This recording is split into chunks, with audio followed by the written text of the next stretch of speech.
Olá, pessoal. Eu estou dando continuidade à série Pão e Circo, A Era da Manipulação, que foi um trabalho feito por um jornalista americano chamado Wilson Kane. Deixou livros maravilhosos, mostrando como a propaganda, a comunicação e a mídia interferem quase que 100% na nossa vida e quão monstruoso é essa engenharia social e esse controle mental através da propaganda e da mídia.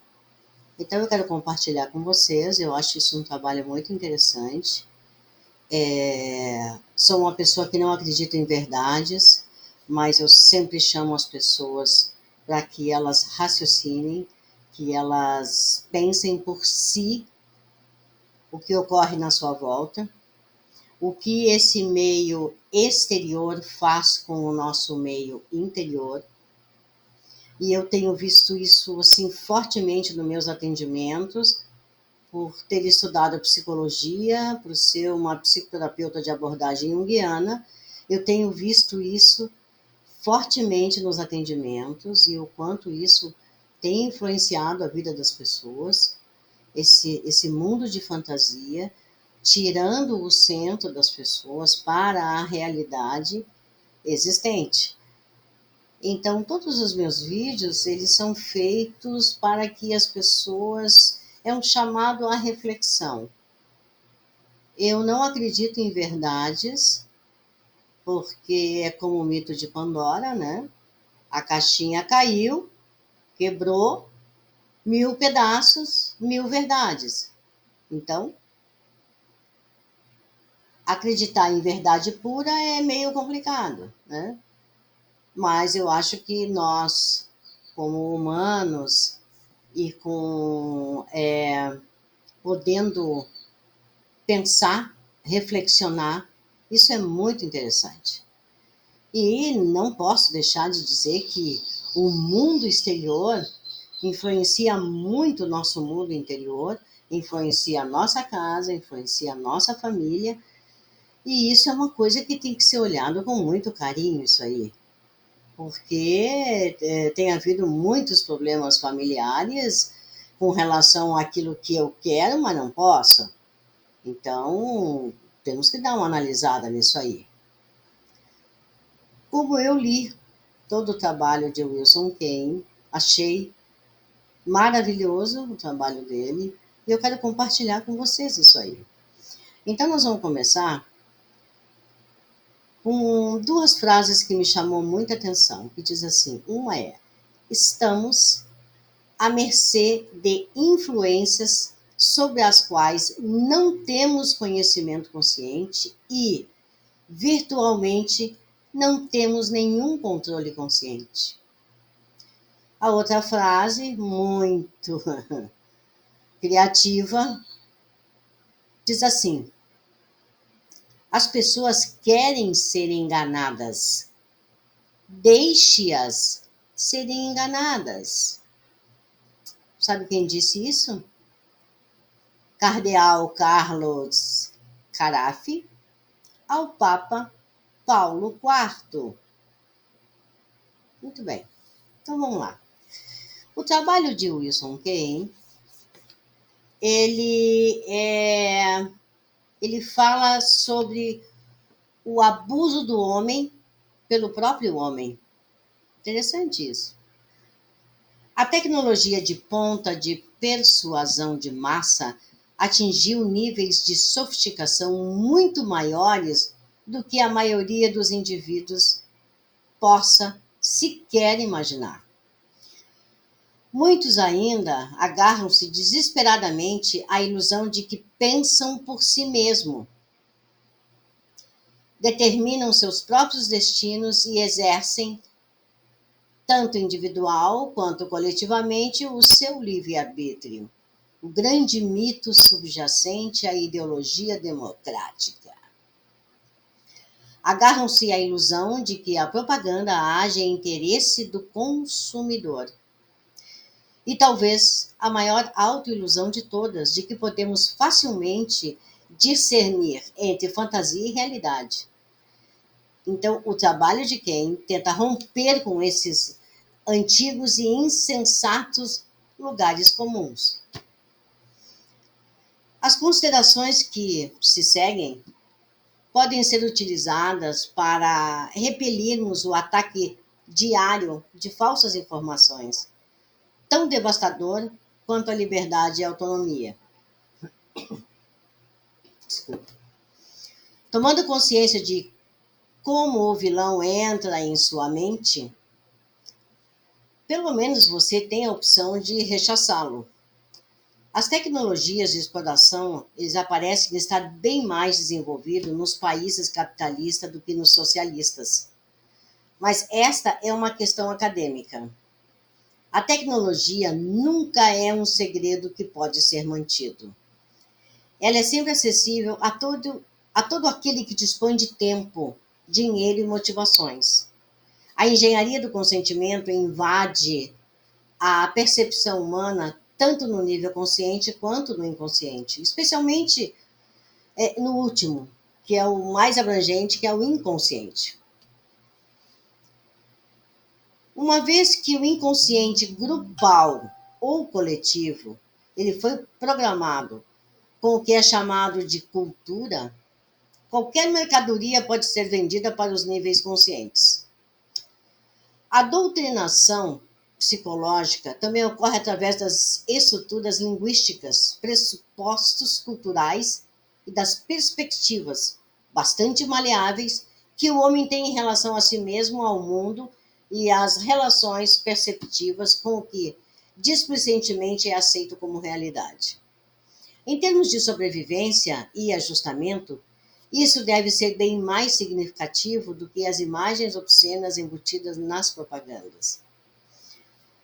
O trabalho de Wilson Key examina os esforços para fazer os fins justificarem os meios, que é uma perversão que não desapareceu durante a evolução humana. Não faz muito tempo, os Estados Unidos pareciam querer exterminar as populações do Vietnã, do Camboja e de Laos, para salvá-los do comunismo. O comunismo, é óbvio, é uma ideia, e como a maioria das ideias, ele é interpretado de forma diferente ao redor do mundo. A loucura de sacrificar milhões de vidas por causa da percepção de uma ideia devia ser algo aparentemente, mas não é. Os homens são singularmente perigosos porque a sua cegueira perceptiva não lhe permite ver o que são os perigosos. Há fanáticos no governo de todo mundo que querem justificar assassinatos em massa em nome de suas fantasias ideológicas. Esse desejo de trair o espírito humano pela arrogância, pela ignorância e pelo conhecimento absoluto, pela desumanização e pela irresponsável busca de lucro e poder, deveria assustar-nos, mas raramente o faz. Os homens dificilmente assustam-se. Eles esquecem-se muito facilmente. A busca mais enobrecedora do gênero humano através da história é a busca pela verdade. No entanto, cada vez que acredita-se ter descoberto a verdade, tudo resulta em trágicos danos. Os convertidos à última versão da verdade geralmente terminam como vítimas, junto com os descrentes que haviam vitimizado. A verdade é um produto da percepção humana. Vejam bem, a verdade é um produto da percepção humana.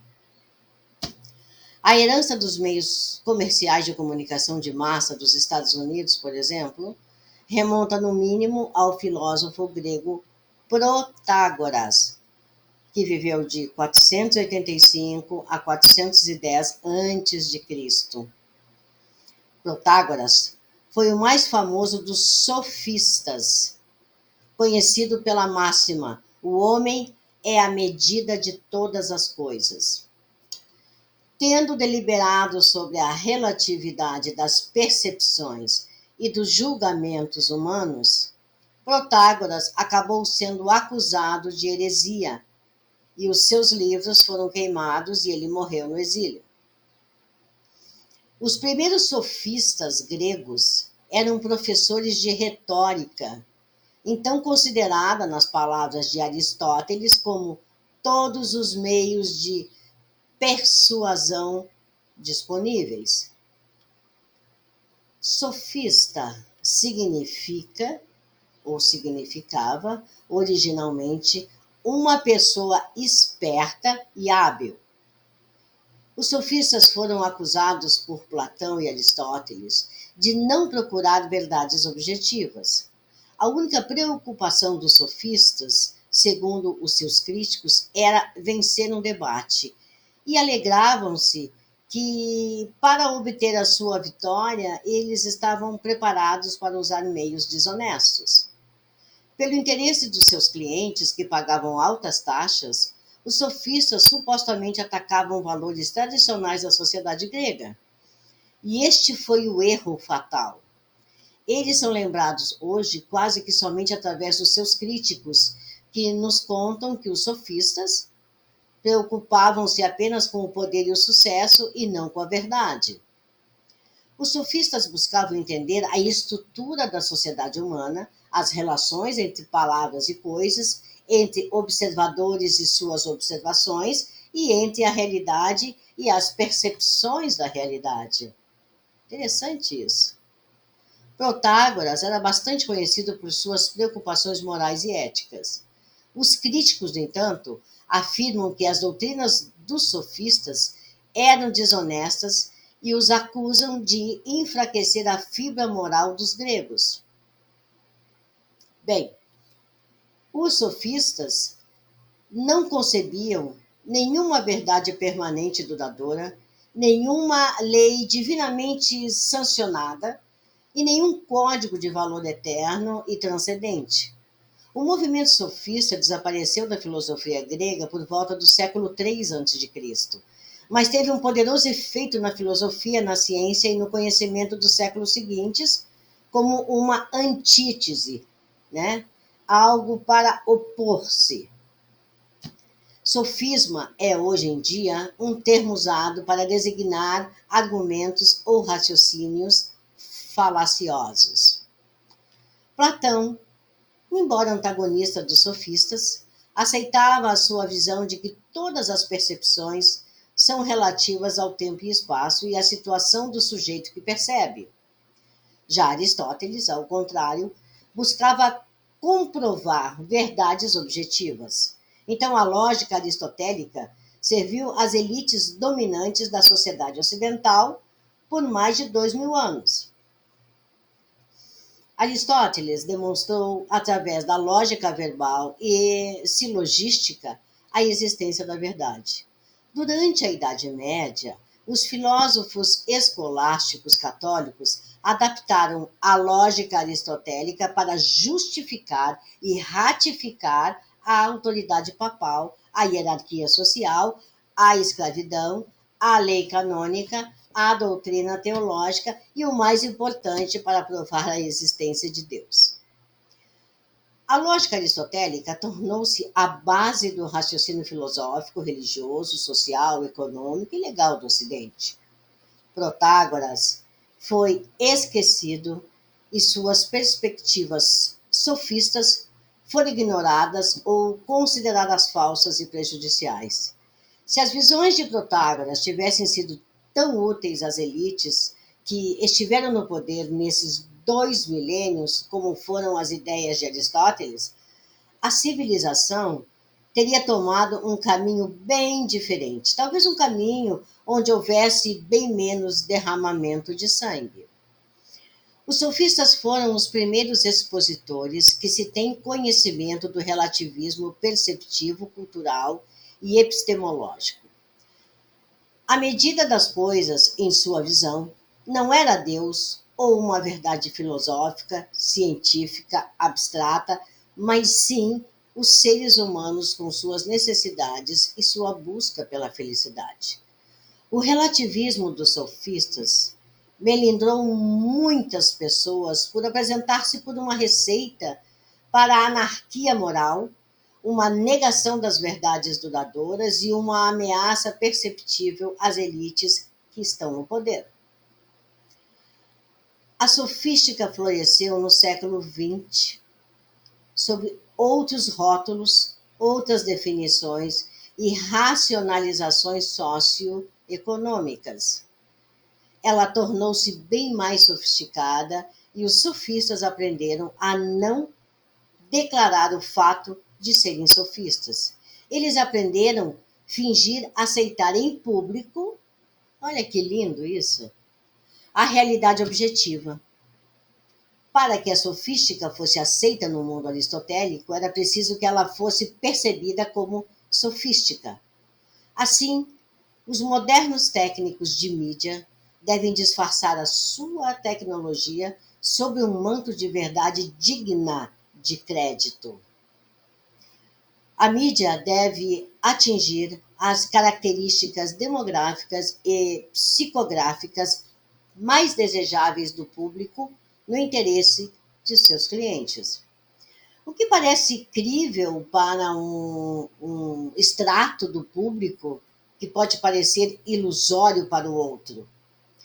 Os apelos devem vender produtos, ideias e indivíduos, independentemente do real mérito ou natureza desse produto. As indústrias de comunicação operam sobre a base sofista de que todas as coisas são relativas, de que as vendas e a credibilidade são os critérios de eficiência e que a verdade é uma mercadoria adaptável, maleável e até mesmo passível de ser sacrificada. Bem, a verdade, como qualquer profissional de mídia sabe, pode ser criada, ignorada, adaptada a qualquer propósito, modificada ou virada pelo avesso. A verdade ganha credibilidade e torna-se válida aos olhos do espectador e não mediante uma rigorosa estrutura de fatos confirmáveis. Essa perspectiva relativista não pode, no entanto, ser percebida conscientemente pelo público. No treinamento dos profissionais de comunicação, tenta-se fazer com que os técnicos coloquem de lado suas convicções pessoais, seu compromisso com uma causa, perspectiva ou ideal, e mesmo que abandonem as suas preferências individuais. A objetividade profissional, ela é apresentada como um ideal que elimina, ao menos na imaginação, os preconceitos humanos. Os técnicos de mídia, eles trabalham para qualquer produto, marca, político ou indivíduo que possam contratá-los. Os executivos de mídia, por exemplo, vamos lá, os norte-americanos, trabalham, num meio de relativismo sofista, medindo constantemente a relação custo-benefício com as vendas, votos ou mudanças de atitude e opinião. As verdades são manufaturadas para pôr as coisas em ordem, as realidades percebidas pelo público são manipuladas para parecerem realidades objetivas. No entanto, os profissionais de mídia não podem criar ilusões e fantasias críveis por acidente. Eles precisam saber o que estão fazendo e devem também ocultar do público o que estão fazendo ou o fato de estarem fazendo algo além do que é superficialmente óbvio.